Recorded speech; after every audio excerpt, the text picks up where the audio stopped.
지금 이 시간 하나님께서 우리에게 주시는 말씀은 마태복음 26장 57절에서 68절까지의 말씀입니다. 마태복음 26장 57절에서 68절까지의 말씀을 제가 대표로 읽겠습니다.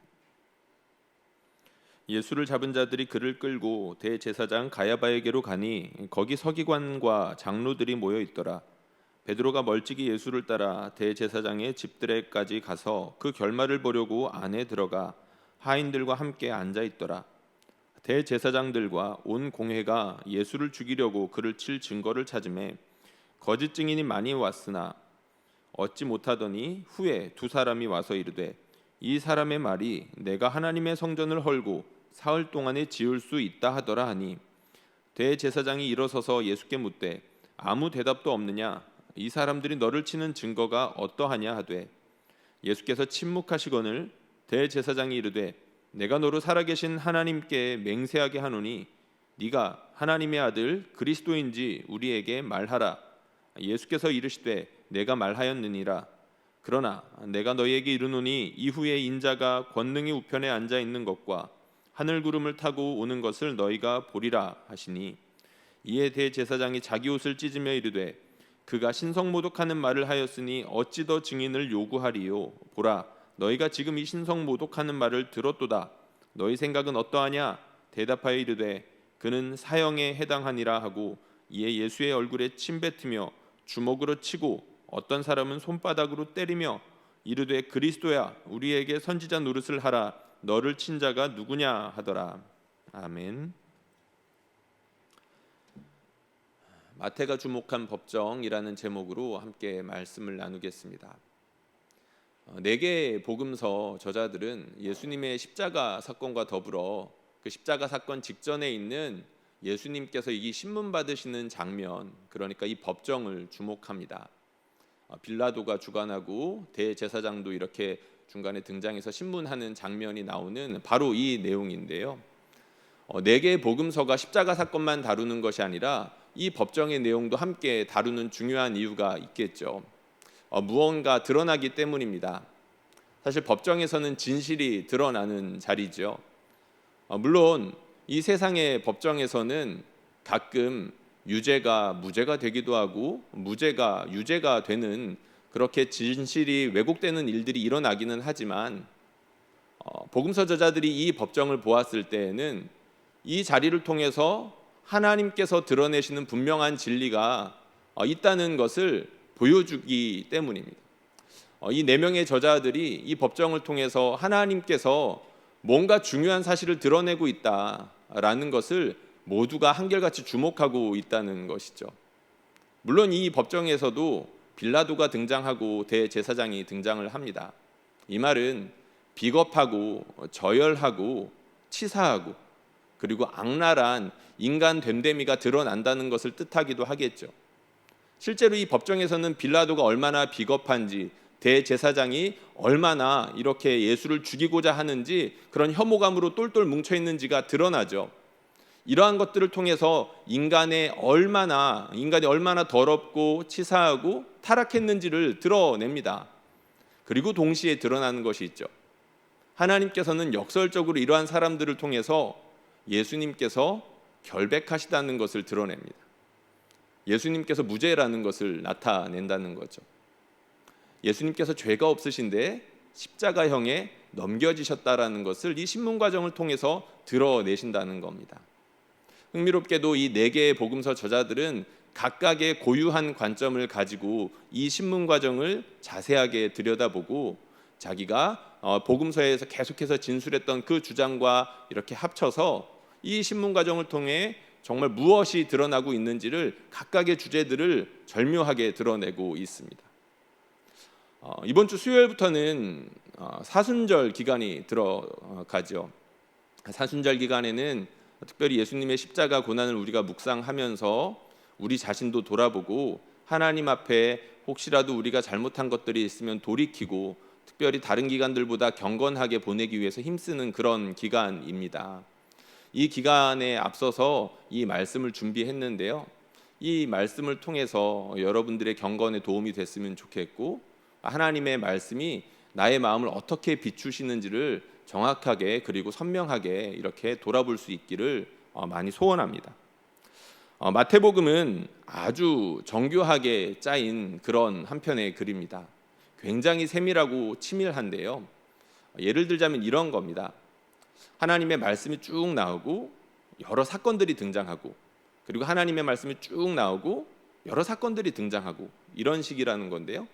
말씀, 사건, 말씀, 사건, 말씀, 이런 식으로 배열이 되어 있습니다. 그리고 정 가운데에 어떤 중요한 것이 있겠죠. 혹은 이러한 구조를 경첩 구조 혹은 샌드위치 구조라는 말을 쓰는데요. 가운데를 중심으로 해서 마태복음이 딱 접힌다는 겁니다. 물론 이러한 구조 자체가 중요한 건 아니겠죠. 이러한 구조를 통해서 무언가 하고자 하는 메시지가 있기 때문에 중요한 걸 겁니다. 실제로 마태복음 13장에는 우리가 잘 알고 있는 천국 비유가 있습니다. 천국은 마치 이런 것과 같다라고 하는 예수님의 비유가 여러 가지가 있죠.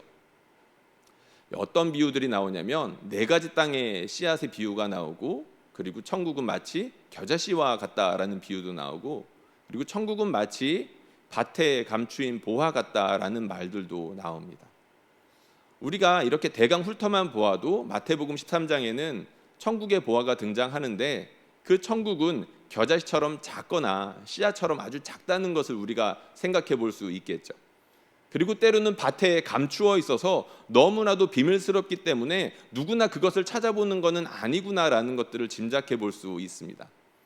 그러나 분명한 건 마태가 확실하게 주장하는 것이 있는데, 그럼에도 불구하고 예수 그리스도를 말미암아 하나님의 나라가 이 땅의 권능으로 임했다라는 사실입니다.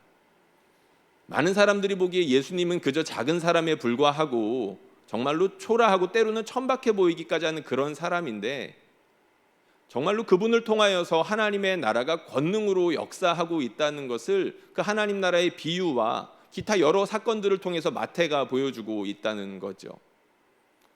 실제로 여러 사건들을 보면 많은 사람들이 예수님을 통해서 하나님께 경배합니다. 예수 그리스도의 손길을 통해서 하나님의 임재를 체험하고 하나님의 나라가 이 땅에 임했다라는 것을 분명하게 목격하고 하나님께 경배하죠. 그런데 흥미롭게도 그러한 사람들이 있는 반면에 예수님을 바로 지근거리에서 모시면서도 예수님이 누구인지를 모르는 사람들이 많이 나옵니다. 제자들이 그랬고, 그리고 수많은 사람들이 예수님이 정말로 메시아인지에 대해서 끊임없이 고민을 하죠. 그러다가 결국에는 예수님 때문에 모두가 실망하고 예수가 메시아가 아니라는 것에 단정짓기에 이릅니다. 저희가 요즘에 마태복음을 묵상하고 있죠. 새벽 예배 시간에 계속해서 마태복음을 연속해서 묵상하고 있는데, 최근에 세례 요한 부분이 지나갔습니다. 세례 요한이 예수님을 위해서, 정말로 메시아를 위해서 자기가 그의 길을 예비하는 사람으로서 하나님께 부름을 받았고, 그 메시아가 바로 예수 그리스도라는 것을 많은 제자들에게 가르치기까지도 했었죠. 그런데 세례 요한이 헤롯에게 잡히고 자신이 고난을 받고 얼마 지나지 않으면 죽게 될 거라는 그 사실 앞에서 세례 요한의 믿음은 흔들립니다. 정확히 말하면 예수님을 의심하죠. 예수님께 제자들을 보내서 이렇게 물어봅니다. 오실 그이가 당신이십니까? 오실 그이가 당신이 맞습니까? 라고 물어봤다는 겁니다. 왜 그렇게 물어봤을까요? 다른 사람은 몰라도 세례 요한만큼은 그러면 안 될 것 같은데 세례 요한이 그렇게 물어봤다는 겁니다. 세례 요한이 생각하기에 메시아라면 어서 헤롯을 물리치고 부패한 종교 권력들을 물리치고 유대인들, 그러니까 하나님의 백성을 깨끗하게 하셔야 되는 분이 예수 그리스도셨습니다. 그리고 심지어는 더 나아가서 로마의 그 부패한 권력들과 너무나도 폭력적인 그 사람들을 물리치고 식민지 상태에서 벗어나게 해줘야 될 분이 바로 메시아였다라는 거죠. 그런데 시간이 점점 흐르고 자신의 죽음은 가까이 오는데 예수님에게서 도무지 그러한 모습이 보이질 않는 겁니다. 오히려 들리는 소문에 따르면 예수님은 세리와 창기들과만 가까이 지낼 뿐이시고 죄인과 식사를 나눈다라고 하는 소리들만 들려옵니다. 세례 요한이 헷갈리지 않을 수가 없었던 거죠. 당신이 메시아가 맞습니까? 질문하지 않을 수가 없었다는 겁니다. 사실 세례 요한뿐이었겠습니까? 예수님을 이렇게 의심했던 사람들이 너무 많았습니다. 사실 예수님께 나와 엎드려 경배했던 사람들보다 예수님께서 정말로 메시아 맞아라고 의심했던 사람들, 아니 빨리 그에 대한 기대감을 접고 예수는 우리를 반대하는 사람이고 예수 때문에 오히려 우리나라가 위험해질 수 있다라고 적대시했던 사람들이 점점 늘어나만 갔습니다. 실제로 결국엔 어떻게 됐습니까? 예수님께 기대를 접었던 사람들, 예수님께 낙심했던 사람들과 안 그래도 예수님을 향하여서 질투감을 가지고 있었던 그 종교 기득권자들이 합세하여서 예수님을 법정에 세우게 됐죠. 예수님을 결국에는 십자가형에 넘겨주게 됩니다. 오늘 바로 그 법정 장면이 나옵니다. 예수님께서 신문 받으시는 장면이 나오는데 예수님께 얼마나 실망을 했든지 아니면 예수님께 얼마나 질투감을 느꼈는지 예수님을 죽이기로 이렇게 마음의 분이 가득한 사람들이 모여 있었다라고 했습니다. 그리고 예수님께 이런 질문을 하죠. 뭐라고 질문을 하냐면 이 사람의 말이 내가 하나님의 성전을 헐고 사흘 동안에 지을 수 있다 하더라 라는 말을 했습니다. 이 말을 통해서 우리가 한 가지 짐작해 볼 수 있는 것이 있죠. 이 사람들이 성전을 굉장히 중요하게 생각했다는 겁니다. 실제로 예수님께서 그 말씀을 하셨죠. 성전을 헐어보라 내가 사흘 만에 일으키리라. 물론 예수님께서는 성전된 자기 육체를 가리켜 말씀하신 것이었지만 누가 듣기에도 오해를 살 만한 그런 말이었습니다. 사람들은 이 말을 중요하게 생각했는데 왜냐하면 그들에게 성전이 실제로 중요했기 때문이죠. 우리가 다 아는 것처럼 구약 성경에 있어서 다윗 이후에, 정확히 솔로몬 이후의 성전은 그들에게 있어서 정체성의 근간이나 다름없었습니다. 성전은 하나님께서 계신 곳이었고 성전이 있기에 그들이 있는 것이나 다름없었다는 거죠. 오히려 성전을 하나님보다 더 열심히 섬겨서 하나님께서 성전을 무너뜨리기까지 하시지 않았습니까? 예수님 당시에도 그렇게 크게 다르지 않았다는 겁니다. 사람들은 성전을 중요하게 생각했고 성전을 중요하게 생각했던 사람들이 예수님을 지금 죽이려고 하고 있었다는 겁니다. 그리고 난 다음에 얼마 지나지 않아서 대제사장이 이렇게 물어봅니다. 네가 찬송받을 이의 아들 그리스도냐? 라고 물어보죠.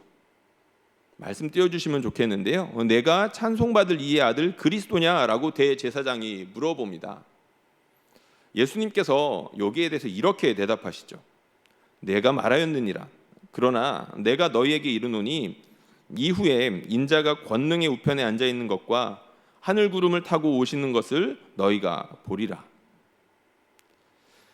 복음서에 나오는 예수님의 말씀을 듣다 보면 그리고 누군가와 대화 나누는 것들을 듣다 보면 예수님께서 선문답하신다라는 생각이 들 정도로 좀 엉뚱하게 튀는 경우들이 있습니다.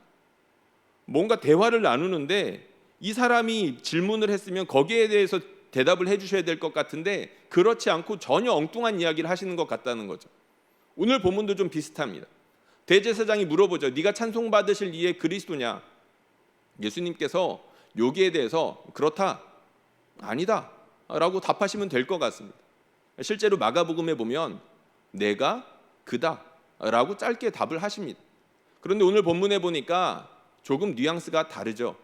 네가 그렇게 말하였다라고 나와 있습니다. 네가 말하였다라고 이렇게 단순하게 나와 있죠. 시인을 하시는 것 같으면서도 아닌 것 같기도 하고 아니라고 말씀하시는 것 같은데 그렇다고 이렇게 말씀하시는 것 같기도 하고 뭔가 헷갈리게 말씀을 하셨다는 겁니다. 마치 딴청을 피우시는 것 같은 그런 뉘앙스로 말씀을 하셨다는 거죠. 그럼 질문해야 됩니다. 예수님은 왜 이렇게 말씀하셨을까요? 대제사장이 네가 찬송받으실 이의 아들 그리스도냐라고 물었을 때 네 아니면 아니요 라고 답하면 될 것 같은데 그렇게 말씀하시지 않고 네가 말하였다라고 말씀하신 이유가 있다는 거죠. 그 이유는 사실 우리가 알고 있습니다. 예수님께서는 사실 모든 사람들과 다른 사람들과 대화를 나눌 때에도 보면 그 사람이 무엇을 말하고 싶은지에 대해서 뻔히 알고 계셨습니다. 사람의 중심을 알고 계셨다는 거죠. 이 사람이 왜 이런 말을 하는지, 이 사람이 왜 나한테 찾아왔는지 굳이 말하지 않고도 뻔히 다 알고 계셨다는 겁니다. 여기서도 마찬가지죠. 예수님은 대제사장이 무엇을 믿고 있고 무엇을 말하려고 하는지에 대해서 알고 계셨다는 겁니다. 대제사장은 이렇게 물었죠. 네가 찬송받으실 이의 아들 그리스도냐? 그런데 실상 이 질문은 문자 그대로 그 말이 아니었죠. 뉘앙스를 살려 말하자면 이런 겁니다. 네가 그리스도냐? 그러면 나는 그리스도 앱이다. 네가 그리스도냐? 그렇다면 나는 그리스도 하렙이다. 라고 이렇게 말을 하는 겁니다. 비꼬는 것이고 혐오하는 것이고 예수님이 반드시 그리스도가 아니라는 것을 전제에 깔고 이야기를 하고 있다는 거죠. 그러자 예수님께서 이렇게 대답을 하신 겁니다. 네가 말하였다. 그러나 라고 말씀을 하시죠. 너가 말은 하지만 믿지 않고 있지. 너는 내가 그리스도라는 것을 믿지 않고 있어. 그러나 나는 그리스도야 라고 말씀을 하시는 겁니다. 인자가 구름을 타고 오신다라고 하고 있죠. 그리스도로서의 왕권을 주장하시는 말씀입니다. 하나님의 아들로서 자기가 어떤 사람인지를 분명하게 나타내는 말인 거죠. 그러나 네가 말을 하고 있지만 나를 믿지 않고 있지. 그러나 나는 그리스도야 라고 여기서 말씀을 하셨다는 것입니다. 마태가 예수님의 신문 과정에서 주목하고 있는 부분이 바로 이 부분입니다. 대제사장들과 공회원들은 예수님이 메시아인지를 몰라보고 있었습니다. 이 부분이 이상한 거죠. 대제사장과 공회원들은 어떤 사람들입니까? 당대 신정사회였던 유대사회에서도 누구보다도 하나님의 전문가라고 자칭 타칭 일컬었던 사람들이 바로 이 사람들입니다. 성전 전문가이고 제사 전문가이고 말씀 전문가이고 그리고 실천의 전문가가 다 이 공회원들 사이에 모여 있는데 이 사람들이 누구보다도 그리스도를 바로 알아봐야 될 것 같은 이 사람들이 그리스도를 확실하게 믿지 않고 있으며 심지어 그리스도를 모멸하고 있고 수치스럽게 만들고 있다는 겁니다. 누구보다도 종교적인 사람들을 통해서 하나님의 영광이 바닥에 떨어지고 있으며 누구보다도 열심인 사람들을 통해서 하나님께서 수치를 당하고 있고 고난을 당하고 계신다라는 거죠. 마태가 주목하고 있는 건 바로 이 지점이라는 것입니다. 우리가 하나 생각해 봤으면 좋겠는데요. 이 사람들이 그러니까 대제사장들과 공회원들이 예수님을 이렇게 무시하고 그리고 모멸감을 주면서 이들 마음으로는 어떤 생각을 가지고 있었을까 하는 점입니다. 이들은 예수님에게 네가 그리스도냐? 그러면 나는 그리스도 앱이다. 이런 식으로 물어보고 있으면서 그들 마음으로 어떤 생각을 가지고 있었냐라는 거죠. 아마도 그들은 이렇게 예수님을 강하게 몰아붙이면서 우리는 하나님의 일을 하고 있어라고 생각했을 것입니다. 사도 바울을 생각해 보시면 편합니다. 여러분, 사도 바울이 회심하기 전에 예수님 믿는 사람들을 감옥에 집어넣기 위해서 얼마나 열심히 일했었습니까? 하나님을 향한 열심이라면 누구보다도 뒤지지 않았던 사람이라고 스스로 고백하는데 그 바울이 했던 일이 무엇이냐는 겁니다. 그냥 예루살렘에서만 그 일을 한 것이 아니라 그 일을 하기 위해서 수백 킬로 떨어진 곳까지 향하여서 예수 믿는 사람이라면 내가 다 집어넣겠어 라는 각오로 살았던 사람이 바울이었죠. 바울은 회심하기 전에도 양심을 따라서 살았던 사람입니다. 물론 그 양심이 부패해 있었죠. 그것이 문제가 됐던 겁니다. 열심은 있었지만 전문적인 지식까지도 있었지만 그 전문적인 지식과 열심이 조금 어긋나니까 예수 믿는 사람을 죽이려고 했던 것이고 대제사장과 공회원들도 마찬가지인 거죠.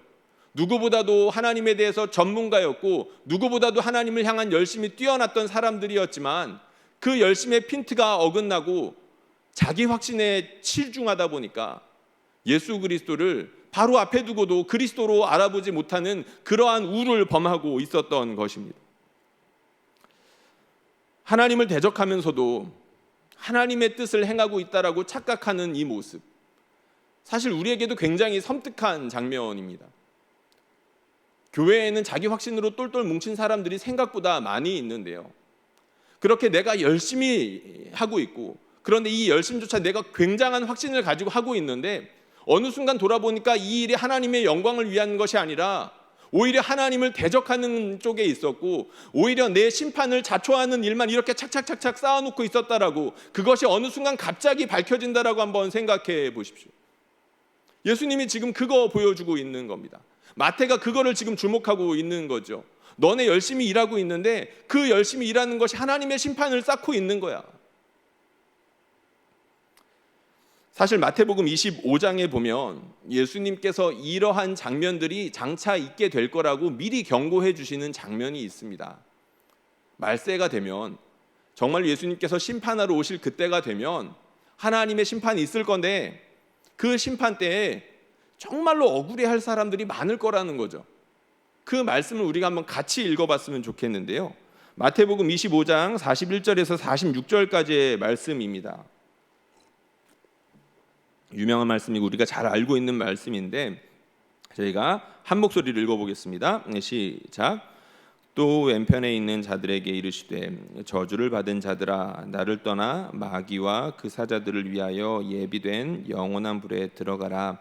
내가 줄일 때에 너희가 먹을 것을 주지 아니하였고, 목마를 때에 마시게 하지 아니하였고, 나그네 되었을 때에 영접하지 아니하였고, 헐벗었을 때에 옷 입히지 아니하였고, 병들었을 때에 옥에 갇혔을 때에 돌아보지 아니하였느니라 하시니, 그들도 대답하여 이르되 주여, 우리가 어느 때에 주께서 줄이신 것이나 목마르신 것이나 나그네 되신 것이나 헐벗으신 것이나 병드신 것이나 옥에 갇히신 것을 보고 공양하지 아니하더이까? 이에 임금이 대답하여 이르시되 내가 진실로 너희에게 이르노니 이 지극히 작은 자 하나에게 하지 아니한 것이 곧 내게 하지 아니한 것이니라 하시니리. 그들은 영벌에, 악인들은 영생에 들어가리라 하시니라. 아멘. 예수님께서 마지막을 기다리며 각오를 단단히 다지고 있던 제자들에게 해주셨던 말씀입니다. 당시 제자들은 굉장한 목표를 가지고 있었죠. 자기들을 통하여 하나님의 나라가 임할 것이라는 것을 확신하고 있었습니다.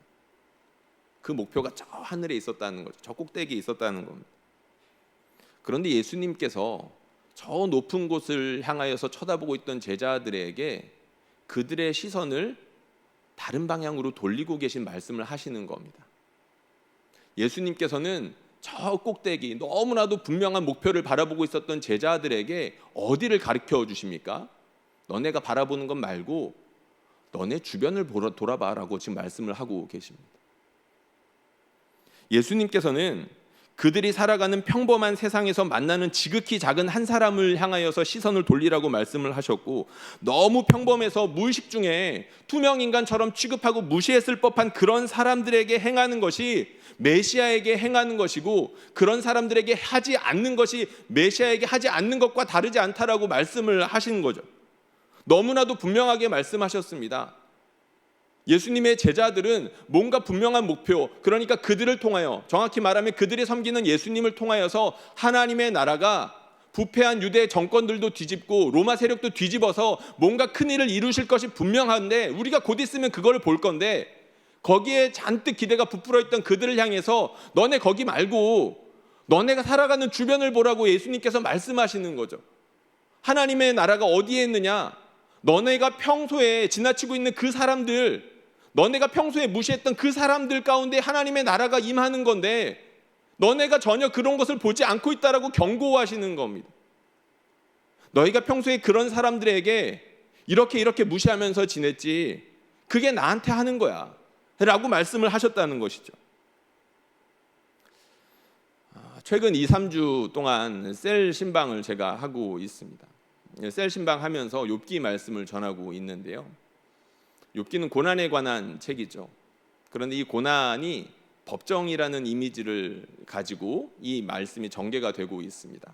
처음에도 그렇고 나중에도 그렇고 서로가 신문을 이렇게 주고받으며, 그리고 나중에 하나님, 심판자이신 하나님께서 최종 판결까지 하시는 그런 틀로 나와 있는데, 쉽게 말하면 이런 겁니다. 고난이라는 법정을 통해서 개개인의 믿음이 온전히 드러난다는 거죠. 그 사람이 얼마나 연약한 사람인지, 그 사람이 하나님 앞에 얼마나 교만한 사람인지, 그리고 뿐만 아니라 하나님께서 얼마나 선하시고 전능하신 분인지가 고난을 통해서, 고난의 끝에 그런 것이 드러난다라는 것을 이 욥기가 보여주고 있습니다. 이 말씀을 전하면서 우리 성도분들한테 일일이 물어보죠. 여러분들 이 지난 코로나 1년 동안에 참 많이 힘드셨을 겁니다. 이 시기 동안에 여러분들 어떻게 지내셨습니까? 하나님은 이 코로나를 통해서 여러분들 개개인의 믿음을 드러내셨을 것이고 여러분들의 속마음을 분명히 들춰내셨을 겁니다. 여러분들은 이런 하나님의 질문 가운데 어떻게 반응하고 계십니까? 이렇게 질문을 했습니다. 감사하게도 대부분의 성도분들이 진실하고도 풍성한 나눔을 해주셔서 은혜로운 셀 신방을 이어가고 있습니다. 이렇게 고난은 우리가 얼마나 하나님 앞에 연약한 사람인지 혹은 교만한 사람인지를 드러내고 있는데요. 사실 이 코로나라는 시간이 개개인의 믿음만 드러내고 있는 건 아닙니다. 이 코로나를 통해서 한국 교회가 어떠한 곳인지를 좀 부끄럽지만 적나라하게 드러나고 있죠. 우리나라는 그나마 서구의 선진국들보다는 방역에 성공한 편이고 거기에 대해서 많은 국민들이 자부심을 가지고 있습니다. 그런데 안타깝게도 작년 한 해를 돌아보면 중간중간에 집단으로 이렇게 감염이 발생한 적이 이렇게 있었는데 안타깝게도 그 가운데에는 하나님의 이름을 부르는 신앙인들이 적지 않게 포함되어 있었습니다. 지난 2월에 기억하실 겁니다. 작년 2월에 신천지를 통해서 많은 사람들이 코로나에 감염되게 되었고 또 작년 8월에는 어떠한 일이 있었습니까? 작년 8월에는 정광훈이라는 사람과 그 주변에 있는 극우 기독교 세력들을 통해서 많은 사람들이 또 코로나에 걸리기도 했습니다. 그리고 작년 늦은 가을에는 또 어떤 사람들이 있었죠? 인터콥이라는 선교단체를 통해서 또 많은 사람들이 실제로 코로나에 걸리기도 했고 그리고 최근에는 영생교라는 교회에서 집단 감염의 근원지가 돼서 많은 사람들이 고생을 하고 있죠. 물론 그들이 우리와 다르다라고 말하실 수도 있습니다. 그런데 세상 사람들이 보기에는 다 기독교의 옷을 입는 사람들이고 다 하나님을 믿고 있는 그런 사람들인 거죠. 그들로 인하여서 교인들이 얼마나 숨죽이고 있습니까? 얼마나 그 마음에 부끄러움을 느끼고 있는지 모릅니다. 물론 각각에 대한 자세한 분석과 평가가 다 따로 있겠지만 이들을 보면서 놀라울 정도로 이들에게 있는 유사점 혹은 공통점이 있다는 것을 아마 눈치를 채셨을 겁니다. 이들에게는 공통점이 있죠. 어떤 공통점이 있냐면 하나같이 뜨겁다는 겁니다. 여러분들 이분들의 모임에 가보셨는지 모르겠습니다. 사실 저는 이제 인터콥이라는 선교 단체에 이제 예배를 몇 번 가봤을 뿐인데요. 이제 신천지라든지 정광훈이라는 사람이 이렇게 인도하는 집회라든지 아니면 뭐 영생교라든지 이런 사람들이 모여 있는 곳에는 정말 뜨거움이 있습니다. 기존에 있는 교회들과는 비교할 수 없을 정도의 열정이 있다는 거죠. 그곳에 가면 많은 사람들이 실제로 은혜를 받고 옵니다. 여러분들 주변에 아마도 광화문에 있는 광야교회라고 해가지고 그 교회에 다녀오는 사람들이 얼마나 뜨거운지를 아마 경험해 보셨을 겁니다. 그리고 주변에 인터콥을 섬기는 다른 많은 그리스도인들이 계실 수도 있죠. 그분들의 특징이 무엇입니까? 뜨겁다라는 겁니다. 신천지 얼마나 뜨겁습니까? 영생교 얼마나 뜨겁습니까? 목숨 바쳐 믿고 있지 않습니까? 그런데 안타깝게도 이러한 열정이 조금 핀트가 어긋나고 방향이 잘못되니까 어떻게 되었습니까? 그 결과가 얼마나 파괴적인지를 온 세상이 들여다보고 있지 않습니까? 이들이 갖는 이런 잘못된 열정이 만들어내는 여러 가지 폐해들이 있는데 그 중에 하나가 일상을 소홀하게 여기게 된다는 점입니다. 어떤 곳에서는 은근히 그들의 일상, 그러니까 그 교회에 나오는 성도들의 일상을 소홀히 여기게끔 가르칩니다. 은근히 그런 것들을 흘리죠. 이런 것들이 중요하니까 여러분들의 일상을 조금 양보해야 됩니다. 이런 것들을 분명한 목표가 있으니까 우선순위에서 여러분들의 삶은 조금 뒤로 물러나야 됩니다 라고 이야기를 하는 거죠. 이렇게 일상을 소홀하게 여기게끔 은근하게 가르치는 곳도 있고 어떤 곳은 대놓고 당신의 일상을 포기해야 돼 라고 하는 곳들도 있죠. 대표적인 것이 신천지 아니겠습니까? 모든 것들을 뒤로 하고 정말로 자신의 직장이나 가족들까지도 뒤로 한 채 그 집단에 들어와서 기숙생활을 하거나 온전히 그 생활만 해야 되게끔 그렇게 강요를 하는 곳이죠. 얼마나 뜨겁겠습니까? 여러분 어떻게 생각하십니까? 믿음을 위해서, 사명을 위해서 일상은 후순위로 밀려야 할까요? 사실 전혀 그렇지 않습니다. 우리의 일상은 하나님께서 일하시는 현장이고 하나님께서 우리를 부르시면서 보내시는 사명의 현장이기도 합니다. 그러나 그들은 자신이 속한 단체가 정한 특정 목표 때문에 여러분들의 인생의 최우선 순위는 이 목표가 되어야 됩니다 라고 말을 하고 있고요, 그것을 사명이라는 미명하에 잘못된 열심에 빠뜨리고 있습니다. 그렇기 때문에 그들의 일상뿐만 아니라 잘못된 그런 열심으로 인해서 다른 수많은 사람들의 일상까지도 망가지게 되는 그러한 안타까운 상황들을 모두가 목격하지 않았습니까? 그리고 그들의 잘못된 열심으로 인해서 우리가 보게 되는 정말로 안타까운 상황이 한 가지가 더 있습니다. 그것이 무엇이냐면 그러한 사람들이 갖고 있는 공격적인 배타성입니다. 다른 사람들을 적으로 상정한다는 거죠. 하나같이 그렇습니다. 신천지 사람들은 누구를 적으로 생각합니까? 기존 교회를 마귀에게 홀린 사람들로 생각을 하죠. 기존 교회 다니는 사람들은 그래서 불쌍한 겁니다. 기존 교회에 있는 사람들을 빼내와야 되죠. 정강훈과 기독교 구구 세력은 어떻습니까? 특정 정권을 악마화합니다. 심지어 그 정권을 따르는 다른 많은 사람들까지도 마귀처럼 생각을 하죠. 적으로 생각하는 겁니다. 인터컵은 또 어떻습니까? 자세한 이야기를 할 수 없지만 그 선교단체의 너무나도 지나친 공격적인 선교 때문에 실제로 지역에 있는 여러 선교사님들이 쫓겨나거나 방해를 받는 그런 안타까운 상황들이 많이 일어났다라고 끊임없이 보고되고 있습니다. 언급한 단체들의 잘못된 열심은 사실 뜯어보니까 불신자들조차 가지고 있는 상식에도 못 미치는 그런 무질서뿐이었다라는 것을 우리가 계속해서 목격하고 있습니다. 거룩한 사명이라는 포장지를 쓰고 있는데 그 안에 보니까 무질서뿐이 없다라는 것이죠. 그로 인하여서 얼마나 많은 사람들이 괴로움을 당해야 했고, 여러분들도 뉴스를 통해서 보셨겠지만 광주의 모 선교단체에 너무나도 속상한 시민들이 찾아와서 말씀 비석이 있는 곳을 향해서 계란을 투척하는 것을 보신 적이 있을 것입니다. 예수님의 얼굴이 그렇게 되는 것처럼 느껴졌습니다. 일상을 무시하며 믿음을 앞세우는 사람들, 그런 사람들은 하나님의 임재에서 거리가 멉니다. 물론 그 사람들은 내가 하나님의 임재 가운데 있다라고 느낄 수도 있습니다. 그거는 자기 최면이겠죠. 내 옆에 있는 사람을 섬기려고 하는 의지도 없고 그저 말만 하면서 하나님의 사명을 운운하는 사람들에게 있어서 하나님의 사명은 그저 자기 만족을 위한 명분에 불과할 뿐입니다. 그런 사람들에게는 거룩함도 없고 능력도 없죠. 하나님이 들어설 여지가 없다는 겁니다. 자기 확신으로 똘똘 뭉쳐 있는데 어디 하나님께서 들어갈 틈이 있겠습니까?